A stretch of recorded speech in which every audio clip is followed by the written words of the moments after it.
ಎಲ್ಲರಿಗೂ ನಮಸ್ಕಾರ ಸ್ನೇಹಿತರೆ. ಯಶಸ್ಸಿಗಾಗಿ ಸಾಗರದ ಆಳಕ್ಕೆ ತಲುಪಿ ತಮ್ಮದೇ ಆದ ದಾರಿಯನ್ನ ನಿರ್ಮಿಸಿಕೊಳ್ಳುವ, ಪ್ರಪಂಚದ ನೋವನ್ನೆಲ್ಲ ತನ್ನೊಳಗೆ ಇಟ್ಟುಕೊಂಡು ಮುಗುಳು ನಗುವ, ಮುಖವಾಡ ಧರಿಸುವ, ಶಿಸ್ತಿನ ಸಿಪಾಯಿಯಂತೆ ಕಾಣುವ, ಆದರೆ ಹೃದಯದಲ್ಲಿ ಪ್ರೀತಿಯ ಮಹಾಸಾಗರವನ್ನೇ ಬಚ್ಚಿಟ್ಟುಕೊಂಡಿರುವ ವ್ಯಕ್ತಿಗಳೇ ಮೀನರಾಶಿ. ಮೀನರಾಶಿಯ ಬಂಧುಗಳೇ, ನೀವು ಈಗ ನೋಡ್ತಾ ಇರುವ ಈ ವಿಡಿಯೋ ಆಕಸ್ಮಿಕವಾಗಿ ನಿಮ್ಮ ಮುಂದೆ ಬಂದಿಲ್ಲ. ನಿಮ್ಮ ಜೀವನದ ಅತ್ಯಂತ ನಿರ್ಣಾಯಕ ಘಟ್ಟದಲ್ಲಿ ನಿಂತಿರುವ ನಿಮಗೆ ನಿಮ್ಮ ಇಷ್ಟ ದೇವರು ಅಥವಾ ನಿಮ್ಮ ಗುರುದೇವರು ಒಂದು ಪ್ರಮುಖ ಸಂದೇಶವನ್ನು ನೀಡಲು ಬಯಸಿದ್ದಾರೆ.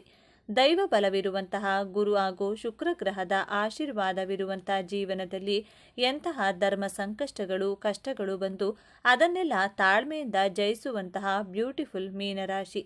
ಸ್ನೇಹಿತರೆ, ನಿಮ್ಮ ಜೀವನದಲ್ಲಿ ಜಯ ಗಳಿಸಲು ಯಾವ 5 ಪ್ರತಿಜ್ಞೆಗಳನ್ನು ಕೈಗೊಳ್ಳಬೇಕು ಎಂಬಂತ ಸೂಪರ್ ಇಂಟ್ರೆಸ್ಟಿಂಗ್ ವಿಚಾರಗಳನ್ನು ಈ ವಿಡಿಯೋದಲ್ಲಿ ತಿಳಿಸಿಕೊಡಲಿದ್ದೇನೆ. ಅದಕ್ಕೂ ಮುನ್ನ ನೀವಿನ್ನು ಚಾನಲ್ಗೆ ಸಬ್ಸ್ಕ್ರೈಬ್ ಆಗಿಲ್ಲ ಅಂದರೆ ಈಗಲೇ ಸಬ್ಸ್ಕ್ರೈಬ್ ಆಗಿ, ಹಾಗೆ ವಿಡಿಯೋಗೆ ಲೈಕ್ ಮಾಡಿ, ವಿಡಿಯೋ ಸ್ಕಿಪ್ ಮಾಡದೆ ಕೊನೆ ತನಕ ನೋಡಿ. ಎಲ್ಲರೂ ಭಕ್ತಿಯಿಂದ ಓಂ ನಮಃ ಶಿವಾಯ ಅಂತ ಕಮೆಂಟ್ ಮಾಡಿ. ಒಬ್ಬರು ಶಿಲ್ಪಿಯನ್ನ ಕೇಳಿದರಂತೆ, ನೀವು ಹೇಗೆ ಅಷ್ಟು ಸುಂದರವಾದಂತಹ ಶಿಲೆಗಳನ್ನು ಕೆತ್ತುತ್ತೀರಾ ಅಂತ. ಆಗ ಆ ಶಿಲ್ಪಿ ಹೇಳಿದರಂತೆ, ನಾನೇನು ಕೆತ್ತುವುದು, ಆ ಸೌಂದರ್ಯ ಆ ಕಲ್ಲಿನಲ್ಲೇ ಇರುತ್ತದೆ. ಅದರಲ್ಲಿ ಬೇಡದೇ ಇರುವುದನ್ನು ಮಾತ್ರ ನಾನು ಕೆತ್ತು ಆ ಕಲ್ಲಿಗೆ ಸುಂದರವಾದಂತಹ ಆಕಾರವನ್ನು ಕೊಡ್ತೇನೆ ಅಂತ ಹೇಳಿದ್ರಂತೆ. ಹಾಗೆಯೇ ಮೀನರಾಶಿಯವರಲ್ಲಿಯೇ ಸಂತೋಷ ಸೌಂದರ್ಯ ಅಡಗಿರುತ್ತದೆ.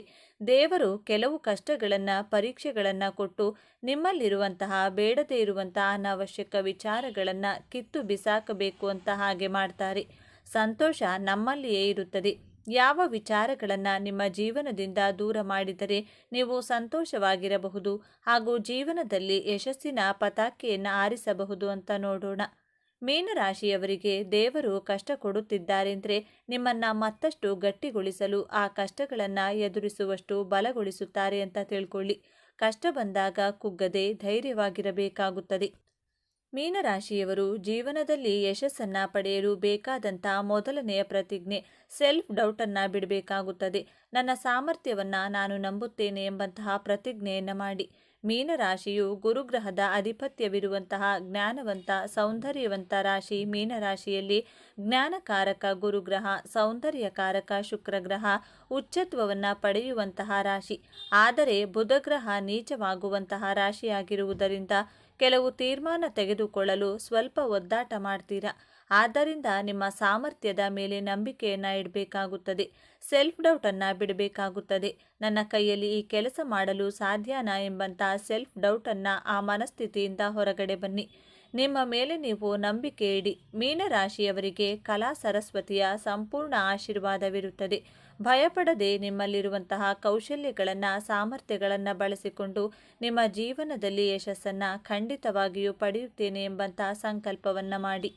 ಮೀನರಾಶಿಯವರು ಕೈಗೊಳ್ಳಬೇಕಾದಂಥ 2ನೇ ಪ್ರತಿಜ್ಞೆ, ನಾನು ಕಲ್ಪನಾ ಲೋಕದಲ್ಲಿ ವಿಹರಿಸದೆ ಪ್ರಾಕ್ಟಿಕಲ್ ಆಗಿ ಯೋಚನೆಯನ್ನು ಮಾಡುತ್ತೇನೆ, ಪ್ರಾಕ್ಟಿಕಲ್ ಆಗಿ ಡಿಸಿಷನನ್ನು ತೆಗೆದುಕೊಳ್ತೇನೆ ಎಂಬಂಥ ನಿರ್ಧಾರವನ್ನು ಮಾಡಿ. ಮೀನರಾಶಿ ಜಲತತ್ವ ರಾಶಿಯಾಗಿರುವುದರಿಂದ ನೀವು ತುಂಬ ಭಾವನಾತ್ಮಕ ಕಲ್ಪನಾತ್ಮಕ ಜೀವಿಗಳು. ತುಂಬ ಎಮೋಷ್ನಲ್ ಆಗಿರುತ್ತೀರಾ, ತುಂಬ ಸೆನ್ಸಿಟಿವ್ ಆಗಿರುತ್ತೀರಾ. ನಿಮ್ಮ ಈ ಗುಣಗಳು ನಿಮ್ಮ ಸ್ನೇಹಿತರು ಸಂಬಂಧಿಕರು ಮಿಸ್ಯೂಸ್ ಮಾಡಿಕೊಂಡು ನಿಮಗೆ ದುಃಖವನ್ನು ಕೊಡುತ್ತಾರೆ. ಆದ್ದರಿಂದ ಅಯ್ಯೋ ಪಾಪ ಅನ್ನುವಂತಹ ಕರುಣೆಯ ಗುಣವನ್ನು ಸ್ವಲ್ಪ ಕಡಿಮೆ ಮಾಡಿಕೊಂಡು ಪ್ರಾಕ್ಟಿಕಲ್ ಆಗಿ ಕ್ಯಾಲ್ಕುಲೇಟಿವ್ ಆಗಿ ಇರಬೇಕಾಗುತ್ತದೆ. ಬೇರೆಯವರು ದುಃಖದಲ್ಲಿದ್ದರೆ ಅವರ ದುಃಖವನ್ನು ನಿಮ್ಮ ದುಃಖ ಅಂತ ಭಾವಿಸುತ್ತೀರಾ. ಈ ನಿಮ್ಮ ಓವರ್ ಕೇರಿಂಗ್, ಓವರ್ ಎಮೋಷ್ನಲ್ ಗುಣದಿಂದಾಗಿ ನಿಮ್ಮ ವೃತ್ತಿ ಜೀವನದ ಮೇಲೆ ಪ್ರಭಾವ ಬೀರಬಹುದು. ನೀವು ನಿಮ್ಮ ಓವರ್ ಪ್ರೊಟೆಕ್ಟಿವ್ ಗುಣವನ್ನು ಕಡಿಮೆ ಮಾಡಿಕೊಳ್ಳಿ. ಯಾರಿಗೆ ಎಷ್ಟು ಕರುಣೆ, ಎಷ್ಟು ಪ್ರೀತಿ ತೋರಿಸಬೇಕು, ಎಷ್ಟು ಸಹಾಯವನ್ನು ಮಾಡಬೇಕು ಅಷ್ಟೇ ಮಾಡಿದರೆ ನೀವು ನಿಮ್ಮ ಜೀವನದಲ್ಲಿ ಉದ್ಧಾರ ಆಗ್ತೀರಾ. ಇಲ್ಲದಿದ್ದರೆ ನಿಮ್ಮ ಈ ವೀಕ್ನೆಸ್ಸನ್ನು ನಿಮ್ಮ ಕುಟುಂಬದವರು, ನಿಮ್ಮ ಸ್ನೇಹಿತರು ಬಂಡವಾಳ ಮಾಡಿಕೊಂಡು ಅವರ ಬೇಳೆಯನ್ನು ಅವರು ಚೆನ್ನಾಗಿ ಬೇಯಿಸಿಕೊಳ್ತಾರೆ. ತುಂಬ ಕೇರ್ಫುಲ್ ಆಗಿ ಇರಬೇಕಾಗುತ್ತದೆ. 3ನೇಯದಾಗಿ, ಮೀನರಾಶಿಯವರು ಹಣ ಉಳಿತಾಯದ ಕಡೆ ಗಮನವನ್ನು ಕೊಡಿ. ಮೀನರಾಶಿಯವರು ಹಣವನ್ನು ತುಂಬ ಬಾರ್ಗೇನ್ ಮಾಡಿ ಎಷ್ಟು ಬೇಕೋ ಅಷ್ಟೇ ಖರ್ಚನ್ನು ಮಾಡುತ್ತೀರಾ. ಆದರೆ ಶಾಪಿಂಗ್, ಗೋಲ್ಡ್, ಲಕ್ಸುರಿಯಸ್ ಥಿಂಗ್ಸ್ ಅಂತ ಬಂದರೆ ಹಣವನ್ನು ಮನಸ್ಸೋ ಇಚ್ಛೆ ಖರ್ಚು ಮಾಡ್ತೀರಾ. ನಿಮ್ಮ ಸೌಂದರ್ಯಕ್ಕೋಸ್ಕರ, ನಿಮ್ಮನ್ನು ನೀವು ಸುಂದರವಾಗಿ ಕಾಣುವಂತೆ ಮಾಡಿಕೊಳ್ಳಲು ಹಣವನ್ನು ಖರ್ಚು ಮಾಡ್ತೀರಾ. ಮೀನರಾಶಿ ಕಾಲಪುರುಷನ ಕುಂಡಲಿಯಲ್ಲಿ 12ನೇ ರಾಶಿಯಾಗಿದೆ. 12ನೇ ಭಾವ ಅಂದರೆ ಮೋಕ್ಷ ಭಾವ. ಖರ್ಚಿನ ಭಾವ ಅಂತ ಕರೆಯಬಹುದು. ಆದ್ದರಿಂದ ನಿಮ್ಮ ಖರ್ಚುಗಳಿಗೆ ಸ್ವಲ್ಪ ಕಡಿವಾಣವನ್ನು ಹಾಕಿ ಮುಂದಿನ ಭವಿಷ್ಯಕ್ಕೋಸ್ಕರ ಹಣವನ್ನು ಉಳಿತಾಯವನ್ನು ಮಾಡಿ. ಹಣದ ಜೊತೆಗೆ ಒಳ್ಳೆ ಹೈಯರ್ ಪೊಸಿಷನ್ನಲ್ಲಿರುವಂತಹ ಸ್ನೇಹವನ್ನು ಬೆಳೆಸಿ ಸ್ನೇಹಿತರನ್ನು ಮಾಡಿಕೊಳ್ಳಿ. ನಿಮ್ಮ ಜ್ಞಾನಕ್ಕೆ ಸರಿಸಾಟಿ ಇರುವವರ ಜೊತೆ ಮಾತ್ರ ಬೆರೆತು ನಿಮ್ಮ ಜ್ಞಾನವನ್ನು ವೃದ್ಧಿ ಮಾಡಿಕೊಳ್ಳುವಂತಹ ಪ್ರತಿಜ್ಞೆಯನ್ನು ಮಾಡಿ. ನಾಲ್ಕನೆಯದಾಗಿ, ಮೀನರಾಶಿಯವರು ಘಟಿಸಿ ಹೋದಂತಹ ಘಟನೆಗಳಿಗೆ ಅಂಟಿಕೊಂಡಿರದೆ ಅದನ್ನು ಮರೆತು ಮುಂದೆ ಹೋಗುತ್ತಿರಬೇಕು. ನಿಮ್ಮ ಜೀವನದಲ್ಲಿ ನಡೆದು ಹೋದಂಥ ಕೆಲವು ಕಹಿ ಘಟನೆಗಳನ್ನು ಪದೇ ಪದೇ ನೆನಪು ಮಾಡಿಕೊಂಡು ದುಃಖವನ್ನು ಪಡಬೇಡಿ. ಮುಂದೆ ಹೋಗುವಂತಹ ನಿರ್ಧಾರವನ್ನು ಮಾಡಿ. ನೋವು ಕೊಡುವಂತಹ ಕಹಿ ನೆನಪು, ಕಹಿ ಘಟನೆಗಳನ್ನು ನೆನಪು ಮಾಡಿಕೊಂಡ್ರೆ ನಿಮ್ಮ ಜೀವನ ಸರಿಹೋಗುವ ಹಾಗಿದ್ದರೆ ಅದನ್ನು ನೆನಪು ಮಾಡಿಕೊಳ್ತೀರಿ. ಸಾಧ್ಯನಾ? ಇದು ಸಾಧ್ಯವಿಲ್ಲ. ಆದ್ದರಿಂದ ಸಿಹಿಯಾದಂತಹ ಸುಮಧುರವಾದಂತಹ ನೆನಪುಗಳನ್ನು ಮಾತ್ರ ನಿಮ್ಮ ಜೊತೆ ನಿಮ್ಮ ಮನಸ್ಸಿನಲ್ಲಿ ಇಟ್ಟುಕೊಂಡ್ರೆ ನೀವು ಜೀವನದಲ್ಲಿ ಸಂತೋಷವಾಗಿ ಯಶಸ್ಸಿನ ಕಡೆ ಹೆಜ್ಜೆಯನ್ನು ಇಡಬಹುದು. ಐದನೆಯದಾಗಿ, ನಿಮ್ಮ ಜಾಬ್ ಅಥವಾ ಬಿಸ್ನೆಸ್, ಪರ್ಸನಲ್ ಲೈಫ್ ಆಗಲಿ ಪ್ರೊಫೆಷ್ನಲ್ ಲೈಫ್ ಆಗಲಿ ಒಂದು ಸಾರಿ ಪ್ರಯತ್ನವನ್ನು ಪಡುತ್ತೀರಾ. ಎರಡನೇ ಸಾರಿ ಪ್ರಯತ್ನವನ್ನು ಪಟ್ಟು ಆ ಕೆಲಸ ಸಕ್ಸಸ್ ಆಗದಿದ್ದರೆ ಆ ಪ್ರಯತ್ನವನ್ನು ಮುಂದುವರಿಸಬೇಡಿ. ಮರಳಿ ಯತ್ನವ ಮಾಡು, ಸತತ ಪ್ರಯತ್ನವ ಮಾಡು ಅಂತ ಹೇಳ್ತಾರೆ. ಬಟ್ ಮೀನರಾಶಿಗೆ ಈ ಮಾತು ಸೂಟ್ ಆಗುವುದಿಲ್ಲ. ಯಾಕಂದರೆ ಗುರುವಿನ ಆಶೀರ್ವಾದವಿರುವಂತಹ ರಾಶಿ. ದೇವರಿಗೆ ಗೊತ್ತು ನಿಮಗೆ ಯಾವ ಸಂದರ್ಭದಲ್ಲಿ ಏನು ಕೊಡಬೇಕು, ಎಷ್ಟು ಕೊಡಬೇಕು ಎಂದು. ಆದ್ದರಿಂದ ನಿಮ್ಮ ಮನಸ್ಸಿನ ಮಾತನ್ನು ಕೇಳಿ. ಬೇರೆಯವರ ಮಾತುಗಳಿಗೆ ನಿಮ್ಮ ಮನಸ್ಸಿಗೆ ಇಷ್ಟವಿಲ್ಲದ ನಿರ್ಧಾರಗಳನ್ನು ತೆಗೆದುಕೊಳ್ಳಬೇಡಿ. ದೇವರ ಮೇಲೆ ನಂಬಿಕೆಯನ್ನು ಇಟ್ಟು ಮುಂದುವರಿಯಿರಿ. ನಿಮ್ಮ ಜೀವನದಲ್ಲಿ ಸೋಲೆ ಬರದ ಹಾಗೆ ದೇವರು ಖಂಡಿತವಾಗಿಯೂ ಕೈ ಹಿಡಿಯುತ್ತಾರೆ. ನಿಮಗೆ ತೊಂದರೆ ಕೊಟ್ಟವರಿಗೂ ಸಹ ನೀವು ಕೆಟ್ಟದ್ದನ್ನು ಬಯಸುವುದಿಲ್ಲ. ಆದರೆ ನಿಮಗೆ ತೊಂದರೆ ಕೊಟ್ಟಂತಹ ನಿಮ್ಮ ಮನಸ್ಸನ್ನು ನೋಯಿಸಿದವರಿಗೆ ಆ ದೇವರು, ಈ ಪ್ರಕೃತಿ ನಿಮ್ಮ ಪರವಾಗಿ ಅವರಿಗೆ ಶಿಕ್ಷೆಯನ್ನು ಖಂಡಿತವಾಗಿಯೂ ಕೊಡುತ್ತದೆ. ಮೀನರಾಶಿಯವರು ಧೈರ್ಯವಾಗಿರಿ. ನಿಮ್ಮ ಸಾಮರ್ಥ್ಯ, ನಿಮ್ಮ ಜ್ಞಾನದ ಮೇಲೆ ನಂಬಿಕೆಯನ್ನು ಇಡಿ. ದೇವರ ಮೇಲೆ, ಧರ್ಮದ ದಾರಿಯಲ್ಲಿ ನಡೆದರೆ ನಿಮ್ಮ ಜೀವನದಲ್ಲಿ ಸೋಲು ಅನ್ನುವ ಶಬ್ದಕ್ಕೆ ಜಾಗವೇ ಇರುವುದಿಲ್ಲ. ನಿಮ್ಮ ಮುಂದೆ ಒಂದು ಅತ್ಯಂತ ಕಷ್ಟಕರವಾದ ಸವಾಲು ಕೂಡ ಎದುರಾಗುತ್ತದೆ. ಈ ಸವಾಲನ್ನು ನೀವು ಗೆಲ್ಲಲೇಬೇಕು. ಆ ಸವಾಲು ಹೊರಗಿನಿಂದ ಬರುವುದಿಲ್ಲ, ಅದು ನಿಮ್ಮ ಶತ್ರುಗಳಿಂದ ಬರುವುದಿಲ್ಲ, ಅದು ನಿಮ್ಮ ಒಳಗಿನಿಂದಲೇ ಬರುತ್ತದೆ. ಆ ಸವಾಲೇ ನಿಮ್ಮ ಅತಿಯಾದ ಭಾವನಾತ್ಮಕ ಯೋಚನೆ ಮತ್ತು ಹಳೆಯದನ್ನೇ ನೆನೆಯುವುದು. ಹೌದು ಮೀನರಾಶಿಯವರೇ, ನಿಮ್ಮ ರಾಶ್ಯಾಧಿಪತಿ ಗುರು. ನೀವು ಜ್ಞಾನಿಗಳು, ದೈವಭಕ್ತರು. ಆದರೆ ನೀವು ಅತಿ ಹೆಚ್ಚು ಭಾವನಾತ್ಮಕ ಜೀವಿಗಳು. ನಿಮಗೆ ಯಾರು ಮೋಸ ಮಾಡಿದರೋ, ಯಾರು ನೋವು ಕೊಟ್ಟರೋ ಅದನ್ನೇ ಮತ್ತೆ ಮತ್ತೆ ನೆನೆದು ನಿಮ್ಮ ವರ್ತಮಾನವನ್ನು ಹಾಳು ಮಾಡಿಕೊಳ್ಳುತ್ತೀರಿ. ಈಗ ನಿರೀಕ್ಷಿತ ಯಶಸ್ಸು, ಹಣ, ಅಧಿಕಾರ ನಿಮ್ಮ ಕೈಗೆ ಬಂದಾಗ ನೀವು ಮತ್ತೆ ಹಳೆಯ ನೋವುಗಳನ್ನೆಲ್ಲ ನೆನೆಸುತ್ತಾ ಇದೆಲ್ಲ ನಿಜವೇ, ಇದು ನನ್ನ ಕೈತಪ್ಪಿ ಹೋಗುವುದೇ ಎಂದು ಅತಿಯಾಗಿ ಯೋಚಿಸಿ ಭಯಪಟ್ಟು ಬಂದ ಅವಕಾಶವನ್ನು ಪೂರ್ಣವಾಗಿ ಬಳಸಿಕೊಳ್ಳದೇ ಇರುವ ಅಪಾಯವಿದೆ. ಯಶಸ್ಸನ್ನು ಪಡೆಯುವುದು ಎಷ್ಟು ಮುಖ್ಯವೋ ಅದನ್ನು ಧೈರ್ಯದಿಂದ, ಸಂತೋಷದಿಂದ ಅನುಭವಿಸುವುದು ಅದಕ್ಕಿಂತಲೂ ಮುಖ್ಯ. ಹಾಗಾದರೆ ಈ ದೊಡ್ಡ ಸಮಸ್ಯೆಯಿಂದ ಪಾರಾಗುವುದು ಹೇಗೆ? ಈ ಯಶಸ್ಸನ್ನು ಶಾಶ್ವತವಾಗಿ ಉಳಿಸಿಕೊಳ್ಳುವುದು ಹೇಗೆ? ಪರಿಹಾರ ತುಂಬಾ ಸರಳವಾಗಿದೆ.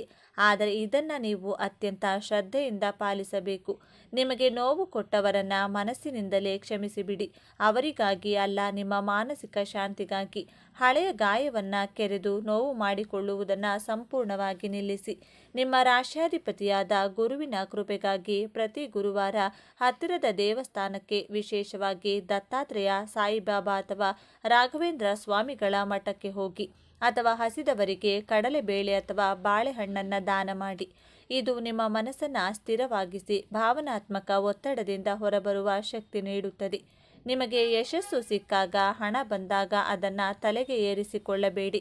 ತಕ್ಷಣ ನಿಮ್ಮ ಇಷ್ಟ ದೇವರನ್ನು ಅಥವಾ ಗುರುವನ್ನು ಮನಸ್ಸಿನಲ್ಲಿ ಸ್ಮರಿಸಿ, ಇದೆಲ್ಲ ನಿನ್ನ ಕೃಪೆ, ನನ್ನದಲ್ಲ ಎಂದು ಕೃತಜ್ಞತೆ ಸಲ್ಲಿಸಿ. ಯಶಸ್ಸು ಬಂದಾಗ ತಲೆಬಾಗಿರಿ. ಈ ಒಂದು ವಿನಯವಂತಿಕೆ ನಿಮ್ಮ ಎಲ್ಲ ಭಾಗ್ಯವನ್ನು ನಿಮ್ಮ ಬಳಿಯೇ ಉಳಿಸುತ್ತದೆ. ಮೀನರಾಶಿಯವರೇ, ನಿಮ್ಮ ಜೀವನವನ್ನು ಸಂಪೂರ್ಣವಾಗಿ ಬದಲಾಯಿಸುವ ಶಕ್ತಿ ನಿಮ್ಮ ವಿಜಯದ ಆರಂಭವಾಗಲಿದೆ. ನೀವು ಅನುಭವಿಸಿದ ಪ್ರತಿಯೊಂದು ನೋವಿಗೂ ಈಗ ಪ್ರತಿಫಲ ಸಿಗಲಿದೆ. ನಿಮ್ಮ ಕಣ್ಣೀರು ಈಗ ಆನಂದ ಬಾಷ್ಪವಾಗಿ ಬದಲಾಗುವ ಸಮಯ ಬಂದಿದೆ. ನೆನಪಿಡಿ, ಈ ವಿಡಿಯೋ ನಿಮಗೆ ತಲುಪಿದ್ದು ಆಕಸ್ಮಿಕವಲ್ಲ. ಇದು ನಿಮ್ಮ ಇಷ್ಟ ದೇವರು ನಿಮಗೆ ನೀಡುತ್ತಿರುವ ಸ್ಪಷ್ಟ ಸಂದೇಶ. ಈ ಅದ್ಭುತ ಸಮಯವನ್ನು ಸದುಪಯೋಗಪಡಿಸಿಕೊಳ್ಳಿ. ನಿಮ್ಮ ಜೀವನದ ಹೊಸ ಅಧ್ಯಾಯಕ್ಕೆ ತಯಾರಾಗಿ. ನಿಮ್ಮ ನಂಬಿಕೆಯ ಸಂಕೇತವಾಗಿ ನಿಮ್ಮ ಜೀವನ ಬದಲಾಗಬೇಕು ಎನ್ನುವ ಸಂಕಲ್ಪದೊಂದಿಗೆ ತಪ್ಪದೆ ನಿಮ್ಮ ಕುಲದೇವರ ಅಥವಾ ನಿಮ್ಮ ಇಷ್ಟ ದೇವರ ಹೆಸರನ್ನ ಕಮೆಂಟ್ ಮಾಡಿ. ಆ ಭಗವಂತನು ನಿಮ್ಮನ್ನ ಸದಾ ಕಾಪಾಡಲಿ. ಸರ್ವೇ ಜನ ಸುಖಿನೋ ಭವಂತು. ಇದೇ ತರಹದ ಜ್ಯೋತಿಷ್ಯಕ್ಕೆ ಸಂಬಂಧಪಟ್ಟಂತ ವಿಡಿಯೋ ನೋಡಲು ನಮ್ಮ ಚಾನಲ್ಗೆ ಸಬ್ಸ್ಕ್ರೈಬ್ ಆಗಿ. ಈ ವಿಡಿಯೋಗೆ ಲೈಕ್ ಮಾಡಿ, ಶೇರ್ ಮಾಡಿ. ಧನ್ಯವಾದ. ಮೀನರಾಶಿಗೆ ದೇವರು ಕೊಟ್ಟಿರುವಂತಹ ಅದೃಷ್ಟ ಹಾಗೂ ಶಕ್ತಿಯುತವಾದ ವರಗಳು ಯಾವುವೆಂದು ಎನ್ನುವುದರ ಬಗ್ಗೆ ನೋಡೋದಾದರೆ, ಮೀನರಾಶಿಯವರಿಗೆ ಯಾವೆಲ್ಲ ಸ್ವಭಾವ ಇರುತ್ತೆ, ಮೀನರಾಶಿಯವರ ಮುಂದಿನ ಜೀವನವನ್ನು ಹೇಗೆಲ್ಲ ನಡೆಸುತ್ತಾರೆ, ಮೀನರಾಶಿಯವರಿಗೆ ಹಣಕಾಸಿನ ವಿಚಾರದಲ್ಲಿ ಹೇಗೆಲ್ಲ ಅನುಕೂಲತೆಗಳಿರುತ್ತದೆ, ಮೀನರಾಶಿಯವರ ನಡತೆ ಹಾಗೂ ಸ್ವಭಾವ ಹೇಗಿರುತ್ತದೆ, ಮೀನರಾಶಿಯವರಿಗೆ ವಿದ್ಯಾಭ್ಯಾಸದ ಕುರಿತು ಮುಂದಿನ ಜೀವನ ಹೇಗಿರುತ್ತದೆ, ಮೀನರಾಶಿಯವರು ಇವರ ಕುಟುಂಬವನ್ನು ಹೇಗೆಲ್ಲ ನಿಭಾಯಿಸುತ್ತಾರೆ, ಈ ಎಲ್ಲ ವಿಚಾರಗಳ ಬಗ್ಗೆ ಈ ವಿಡಿಯೋದಲ್ಲಿ ಮೀನರಾಶಿಯವರ ಸಂಪೂರ್ಣ ಮಾಹಿತಿಯನ್ನು ತಿಳಿಯೋಣ ಬನ್ನಿ.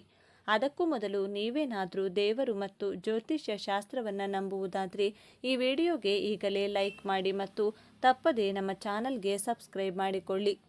ಹೌದು ಸ್ನೇಹಿತರೆ, ಮೀನರಾಶಿಯವರಿಗೆ ದೇವರು ಕೊಟ್ಟಿರುವಂತಹ ಅದೃಷ್ಟ ಹಾಗೂ ಶಕ್ತಿಯುತವಾದ ವರಗಳು ಯಾವುವೆಂದು ನೋಡೋಣ. ಮೀನರಾಶಿಯವರು ಯಾವಾಗಲೂ ಕೂಡ ಓಡಾಡಿಕೊಂಡೇ ಇರುತ್ತಾರೆ. ಯಾವ ರೀತಿ ಅಂದರೆ, ನೀರಿನಲ್ಲಿ ಮೀನಿನ ಹೆಜ್ಜೆಯನ್ನು ಹೇಗೆ ಕಂಡುಹಿಡಿಯೋಕೆ ಆಗಲ್ವೋ ಅದೇ ರೀತಿಯಾಗಿ ಈ ಮೀನರಾಶಿಯವರು ಎಲ್ಲೆಲ್ಲಿ ಸುತ್ತುತ್ತಾರೆ ಎನ್ನುವುದನ್ನು ಸಹ ಕಂಡುಹಿಡಿಯಲು ಸಾಧ್ಯವಿಲ್ಲ. ಆ ರೀತಿಯಾಗಿ ಒಂದು ಕಡೆಯಿಂದ ಇನ್ನೊಂದು ಕಡೆ, ಇನ್ನೊಂದು ಕಡೆಯಿಂದ ಮತ್ತೊಂದು ಕಡೆ, ಮತ್ತೊಂದು ಕಡೆಯಿಂದ ಮಗದೊಂದು ಕಡೆ, ಹೀಗೆ ಸುತ್ತುವುದೇ ಇವರಿಗೆ ಹವ್ಯಾಸವಾಗಿರುತ್ತದೆ ಎಂದು ಹೇಳಲಾಗುತ್ತದೆ. ಮೀನರಾಶಿಯವರು ಇವರು ಒಂದೇ ಕಡೆ ಯಾವುದೇ ಕಾರಣಕ್ಕೂ ಸಹ ಕೂರುವುದಿಲ್ಲ. ನೀರಿನಲ್ಲಿ ಮೀನು ಹೇಗೆಲ್ಲ ಓಡಾಡುತ್ತದೆಯೋ ಅದೇ ರೀತಿಯಾಗಿ ಇವರು ಸಹ ತುಂಬಾ ಓಡಾಡಿಕೊಂಡಿರುತ್ತಾರೆ. ಈ ಮೀನರಾಶಿಯವರಿಗೆ ಬುದ್ಧಿ ಎನ್ನುವುದು ಸ್ವಲ್ಪ ಜಾಸ್ತಿಯೇ ಇರುತ್ತೆ. ಮೀನರಾಶಿಯವರು ಟ್ಯಾಲೆಂಟ್ ಜೊತೆಗೆ ಇಂಟೆಲಿಜೆಂಟ್ ಸಹ ಆಗಿರುತ್ತಾರೆ. ಹಾಗೆಯೇ ಇವರಿಗೆ ಜನರಲ್ ನಾಲೆಡ್ಜ್ ಅನ್ನೋದು ತುಂಬಾ ಜಾಸ್ತಿ ಇರುತ್ತದೆ. ಬೇರೆ ರಾಶಿಯವರಿಗೆ ಹೋಲಿಸಿಕೊಂಡ್ರೆ ಈ ಮೀನರಾಶಿಯವರು ನೋಡಲು ತುಂಬ ಸೈಲೆಂಟ್ ಆಗಿರುತ್ತಾರೆ. ಆದರೆ ಇವರಿಗೆ ಬುದ್ಧಿಶಕ್ತಿ ಅನ್ನೋದು ಸ್ವಲ್ಪ ಜಾಸ್ತಿಯೇ ಆಗಿರುತ್ತದೆ. ಈ ಮೀನರಾಶಿಯವರು ಎಷ್ಟು ಸೈಲೆಂಟ್ ಆಗಿರ್ತಾರೆ ಅಂದರೆ, ಇವರಿಗೆ ಏನು ಗೊತ್ತೇ ಇಲ್ವೇನೋ, ಇವರು ಏನನ್ನೂ ಸಹ ತಿಳ್ಕೊಂಡೇ ಇಲ್ವೇನೋ ಅನ್ನೋ ಥರ ಇರ್ತಾರೆ. ಆದರೆ ಮೀನರಾಶಿಯವರ ಟ್ಯಾಲೆಂಟ್ ಏನು ಅನ್ನೋದು ಇವರನ್ನು ಅರ್ಥ ಮಾಡಿಕೊಳ್ಳುವವರಿಗೆ ಮಾತ್ರ ಗೊತ್ತಿರುತ್ತದೆ. ಅಷ್ಟು ಜ್ಞಾನವಂತರು ಈ ಮೀನರಾಶಿಯವರು. ಇನ್ನು ಈ ಮೀನರಾಶಿಯಲ್ಲಿ ಹುಟ್ಟಿರುವವರು ತುಂಬಾ ಅದೃಷ್ಟವಂತರು ಎಂದೇ ಹೇಳ್ಬೋದು. ಇರುವಂತಹ 12 ರಾಶಿಗಳಲ್ಲಿ ಈ ಒಂದು ಮೀನರಾಶಿಯವರು ಬಹಳ ಅದೃಷ್ಟವಂತರು. ಯಾಕಂದರೆ ಇವರು ಜಾಸ್ತಿ ಮಾತನಾಡುವುದಿಲ್ಲ, ಎಷ್ಟು ಬೇಕೋ ಅಷ್ಟೇ ಮಾತನಾಡುತ್ತಾರೆ. ಹಾಗೆಯೇ ಅತ್ಯಂತ ಬುದ್ಧಿಶಕ್ತಿ ಹಾಗೂ ಜ್ಞಾನವಂತರಾಗಿರುತ್ತಾರೆ. ಅದೇ ತಾನೇ ಮನುಷ್ಯನಿಗೆ ಮುಖ್ಯವಾಗಿ ಬೇಕಾಗಿರೋದು. ಸೈಲೆಂಟ್ ಆಗಿಯೇ ಇದ್ದು ಸಕ್ಸಸ್ ಕಾಣುವಂಥದ್ದು. ಇದೇ ರೀತಿಯಾಗಿ ಮೀನರಾಶಿಯವರು ಇರುವಂಥದ್ದು. ಯಾವುದೇ ಜಗಳಕ್ಕೆ ಹೋಗುವುದಿಲ್ಲ, ಯಾವುದೇ ರೀತಿಯಾದಂತಹ ಭಿನ್ನಾಭಿಪ್ರಾಯ ಮಾಡಿಕೊಳ್ಳಲ್ಲ, ಯಾರಿಗೂ ಸಹ ಕೆಟ್ಟದ್ದನ್ನು ಬಯಸುವುದಿಲ್ಲ. ಪ್ರತಿಯೊಬ್ಬರಿಗೂ ಇವರೇ ಒಳ್ಳೆಯದನ್ನು ಮಾಡಿಕೊಂಡು ಬರುವಂತಹ ಗುಣ ಇವರದ್ದಾಗಿರುತ್ತದೆ. ಹಾಗೆಯೇ ಇವರ ಜೀವನದಲ್ಲಿ ಓಡಾಡಿಕೊಂಡು ಕಷ್ಟಪಟ್ಟು ಇವರ ಜೀವನವನ್ನು ಇವರೇ ಉದ್ಧಾರ ಮಾಡಿಕೊಳ್ಳುವುದರ ಕಡೆ ತುಂಬಾ ಗಮನವನ್ನು ಕೊಡ್ತಾರೆ ಎಂದು ಹೇಳಬಹುದು. ಹಾಗಾಗಿ ಈ ಮೀನರಾಶಿಯಲ್ಲಿ ಹುಟ್ಟಿರುವಂಥವರು ತುಂಬಾ ಅದೃಷ್ಟವಂತರಾಗಿರುತ್ತಾರೆ. ಇನ್ನು ಮೀನರಾಶಿಯವರಿಗೆ ಎಲ್ಲ ರೀತಿಯಾದಂತಹ ಯೋಗಗಳು, ಭೋಗಗಳು ಅನ್ನೋದು ಸಿಕ್ಕೇ ಸಿಗುತ್ತದೆ. ಅದಕ್ಕಾಗಿಯೇ ಇವರನ್ನು ಅದೃಷ್ಟವಂತರೆಂದೇ ಹೇಳ್ಬೋದು. ಎಲ್ಲ ರೀತಿಯ ಯೋಗಗಳು ಅಂದರೆ ಇವರು ಕೆಲಸ ಮಾಡುವುದರಲ್ಲಿ ಲಾಭವಾಗುತ್ತೆ, ಜೀವನದಲ್ಲಿ ನೆಮ್ಮದಿ ಇರುತ್ತೆ. ಹಾಗೆ ಕಷ್ಟ, ಸುಖ, ನೋವು, ದುಃಖ ಎಲ್ಲವೂ ಸಹ ಈ ರಾಶಿಯವರಿಗೆ ಇರುತ್ತದೆ. ಇದರ ಜೊತೆಗೆ ಎಲ್ಲ ರೀತಿಯಾದಂತಹ ಯೋಗ ಅನ್ನೋದನ್ನು ಈ ರಾಶಿಯವರು ನೋಡಿರ್ತಾರೆ ಎಂದು ಹೇಳಲಾಗುತ್ತೆ. ದಾಂಪತ್ಯ ಜೀವನ ಅನ್ನೋದು ಈ ರಾಶಿಯವರಿಗೆ ತುಂಬಾ ಚೆನ್ನಾಗಿರುತ್ತೆ. ಗಂಡ ಹೆಂಡತಿ ಆಗಿರಬಹುದು, ಕುಟುಂಬ ಜೀವನ ಆಗಿರಬಹುದು, ತಂದೆ ತಾಯಿ ಆಗಿರಬಹುದು, ಇವರ ತಾಳ್ಮೆಯೇ ಇವರ ಕುಟುಂಬದಲ್ಲಿ ಯಾವುದೇ ರೀತಿಯಾದಂತಹ ಜಗಳಗಳು ಹಾಗೂ ತೊಂದರೆಗಳು ಬರದೇ ಇರೋ ಹಾಗೆ ನೋಡಿಕೊಳ್ಳುತ್ತೆ.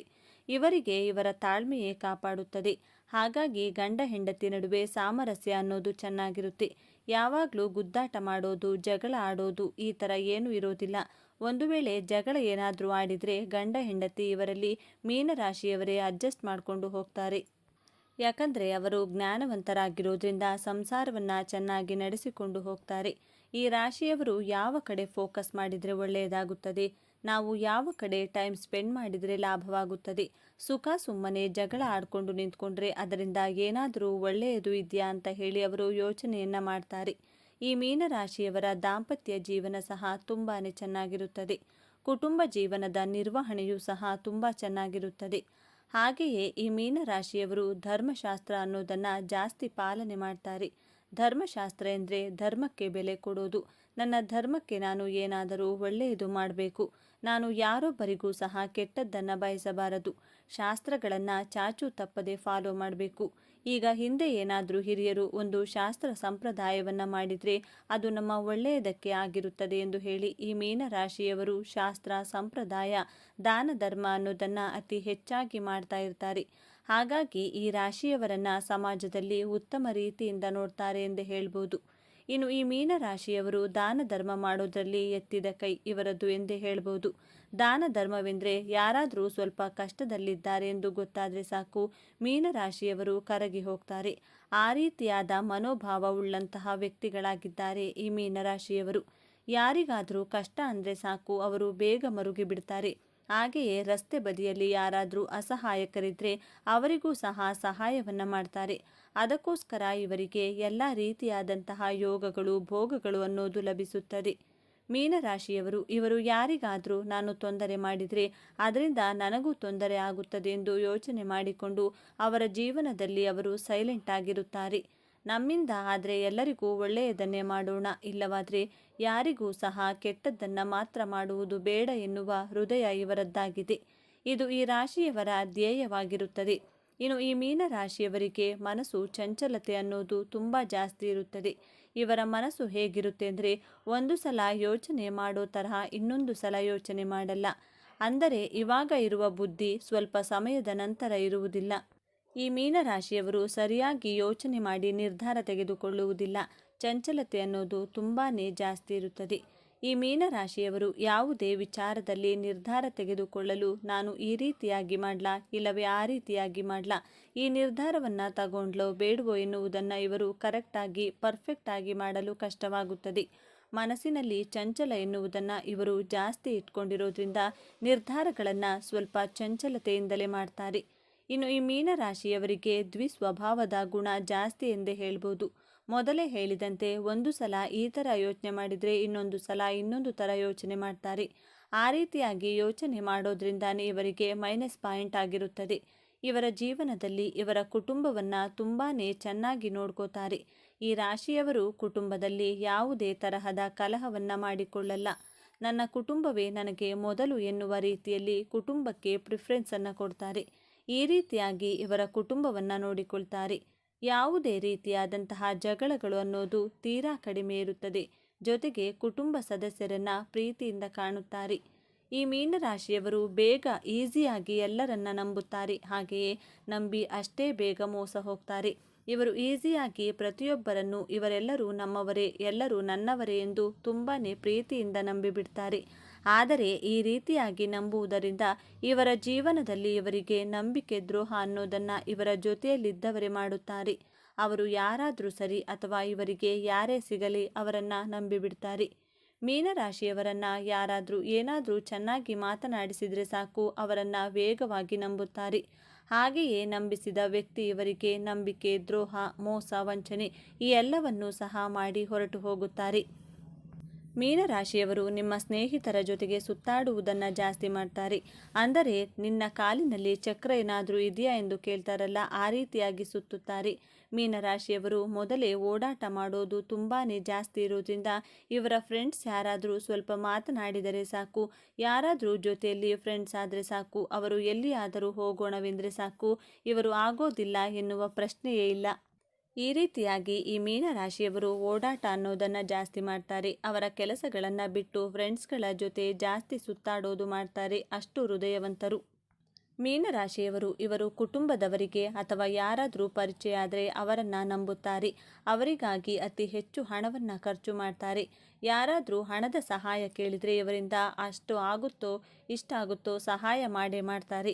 ಈ ರಾಶಿಯವರಿಗೆ ಹಣಕ್ಕಿಂತ ಜನ ಮುಖ್ಯ ಎಂದು ನಂಬುತ್ತಾರೆ. ಮೀನರಾಶಿಯವರು ಹೆಚ್ಚು ಓಡಾಡ್ತಾರೆ ಅಂದರೆ ಖರ್ಚು ಸಹ ಜಾಸ್ತಿಯೇ ಇರುತ್ತೆ ಅಲ್ವಾ. ಹಾಗಾಗಿ ಈ ಮೀನರಾಶಿಯವರು ತಮ್ಮ ಖರ್ಚುಗಳ ಬಗ್ಗೆ ಸ್ವಲ್ಪ ನಿಯಂತ್ರಣ ಅನ್ನೋದನ್ನು ಇಟ್ಕೋಬೇಕು. ಈ ಮೀನರಾಶಿಯವರು ಇವರ ಜೀವನದಲ್ಲಿ ಸಾಧನೆ ಮಾಡಲೇಬೇಕು ಎಂದು ಹೋರಾಟ ಮಾಡೋದೇ ಜಾಸ್ತಿ. ಇವರು ಓಡಾಡ್ತಾರೆ ಅಂದರೆ ಇವರು ಸುಖ ಸುಮ್ಮನೆ ಖಾಲಿ ಪೋಲಿ ಬಿದ್ದು ಓಡಾಡಲ್ಲ. ಇವರು ತಮ್ಮ ಜೀವನದಲ್ಲಿ ಏನಾದರೂ ಸಾಧನೆ ಮಾಡಲೇಬೇಕು ಎನ್ನುವ ಗುರಿಯನ್ನು ಇಟ್ಟುಕೊಂಡಿರುತ್ತಾರೆ. ಕಷ್ಟಪಟ್ಟು ದುಡಿಬೇಕು ಎನ್ನುವ ಆಲೋಚನೆ ಇಟ್ಕೊಂಡು ಒಂದು ಸ್ಥಳದಿಂದ ಇನ್ನೊಂದು ಸ್ಥಳಕ್ಕೆ ಹೋಗಿ ಕಷ್ಟಪಟ್ಟು ದುಡಿಯುವ ಮಾರ್ಗವನ್ನು ನೋಡಿಕೊಂಡು ಈ ಮೀನರಾಶಿಯವರು ತುಂಬಾ ಓಡಾಡೋದು ಮಾಡುತ್ತಾರೆ. ಹಾಗಾಗಿ ಇವರ ಜೀವನದಲ್ಲಿ ಸಕ್ಸಸ್ ಅನ್ನೋದನ್ನು ಬಹು ಬೇಗನೆ ಕಾಣ್ತಾರೆ ಎಂದು ಹೇಳ್ಬೋದು. ಒಟ್ಟಿನಲ್ಲಿ ಮೀನರಾಶಿಯವರು ತುಂಬ ಓಡಾಡ್ತಾರೆ, ಕಷ್ಟಪಟ್ಟು ದುಡಿತಾರೆ. ದುಡಿದ ಹಣವನ್ನು ಸ್ವಲ್ಪ ಸಹಾಯ ಮಾಡ್ತಾರೆ, ಉಳಿದ ಹಣವನ್ನು ಕುಟುಂಬಕ್ಕಾಗಿ ಮೀಸಲಿಡುತ್ತಾರೆ. ಎಲ್ಲ ರೀತಿಯ ಆನಂದವನ್ನು ಅನುಭವಿಸುತ್ತಾರೆ. ನಿಜಕ್ಕೂ ನೀವು ಅದೃಷ್ಟವಂತರು ಎಂದೇ ಹೇಳ್ಬೋದು. ನೋಡಿದ್ರಲ್ಲ ಸ್ನೇಹಿತರೆ, ಮೀನರಾಶಿಯವರಿಗೆ ದೇವರು ಕೊಟ್ಟಿರುವಂತಹ ಅದೃಷ್ಟ ಹಾಗೂ ಶಕ್ತಿಯುತವಾದ ವರಗಳನ್ನು ನಿಮ್ಮ ಜೀವನದಲ್ಲಿಯೂ ಸಹ ಇದು ನಿಜ ಅನಿಸಿದರೆ, ಹಾಗೂ ನಿಮ್ಮ ಜೀವನದಲ್ಲೂ ಸಹ ಇದೆಲ್ಲ ನಡೀತಿದೆ ಅಂತ ನಿಮಗೇನಾದರೂ ಅನಿಸಿದರೆ ನಿಮ್ಮ ಅನಿಸಿಕೆ ಅಭಿಪ್ರಾಯಗಳನ್ನು ದಯವಿಟ್ಟು ತಪ್ಪದೆ ಕಮೆಂಟ್ ಬಾಕ್ಸ್ನಲ್ಲಿ ಕಮೆಂಟ್ ಮಾಡಿ. ಹಾಗೆ ನಿಮ್ಮ ರಾಶಿ ಯಾವುದೆಂದು ಕಮೆಂಟ್ ಮಾಡಿ. ನೀವು ಮೀನರಾಶಿಯವರಾಗಿದ್ದರೆ ಓಂ ನಮಃ ಶಿವಾಯ ನಮಃ ಎಂದು ಬರೆದು ತಪ್ಪದೆ ಕಮೆಂಟ್ ಮಾಡಿ. ಈ ಮಾಹಿತಿಯನ್ನು ಲೈಕ್ ಮಾಡಿ, ಶೇರ್ ಮಾಡಿ, ತಪ್ಪದೆ ನಮ್ಮ ಚಾನಲ್ಗೆ ಸಬ್ಸ್ಕ್ರೈಬ್ ಮಾಡಿಕೊಳ್ಳಿ. ಮುಂದಿನ ವಿಡಿಯೋದಲ್ಲಿ ಒಂದೊಳ್ಳೆ ಮಾಹಿತಿಯೊಂದಿಗೆ ಪುನಃ ಭೇಟಿಯಾಗೋಣ. ಅಲ್ಲಿಯವರೆಗೂ ನೋಡ್ತಾ ಇರಿ ನಮ್ಮ ಚಾನಲ್. ಎಲ್ರಿಗೂ ಶುಭವಾಗಲಿ. ಧನ್ಯವಾದಗಳು.